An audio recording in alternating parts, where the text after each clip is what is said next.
হোমিওপ্যাথিতে মেস্তা রোগের সফলতা কেমন? কোন, কোন মেডিসিনে আরোগ্য পেয়েছেন দয়া করে বলবেন। এটাও আমাদের গ্রুপে আসা একটা প্রশ্ন যেগুলোর আমরা রিপ্লাই প্রতিনিয়তই করে থাকছি।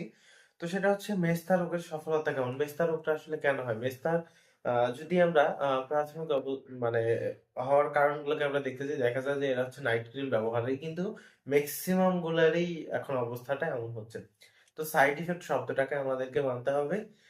সাইড ইফেক্ট এর ফলেও এই সমস্যাগুলো যাদের হয়, যাদের একদম ক্রনিক আকার ধারণ করে ফেলে এবং এগুলো কোনো একটা ওষুধজনিত সৃষ্ট বা সাইড ইফেক্ট এর কারণে সৃষ্ট কোনো একটা চিররোগ, তাদের ক্ষেত্রে সহজেই এগুলো আরোগ্য হবে না। তবে আশা করা যায় যে হোমিওপ্যাথিক মেডিসিন সেবন করলে আপনি ওই সমস্যাটা থেকে সাময়িকভাবে মুক্তি পেতে পারবেন। কিন্তু এটা আসলে আপনি পরিপূর্ণভাবে আরোগ্য হবে কিনা, এখানে ২ টা শব্দ বুঝতে হবে।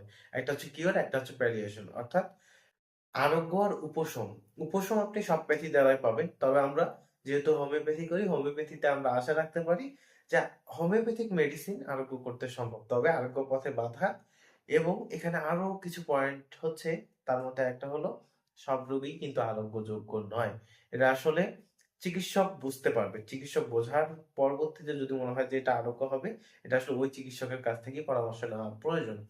আর এরকম নিয়মিত হোমিওপ্যাথি সম্পর্কিত তথ্য পেতে আমাদের হোমিও অনুশীলনের ফেসবুক পেজ ফলো, ইউটিউব চ্যানেলটি সাবস্ক্রাইব করে সাথেই থাকুন। আর আপনার যদি কোনো প্রশ্ন থাকে সেইটা অবশ্যই কমেন্ট করুন।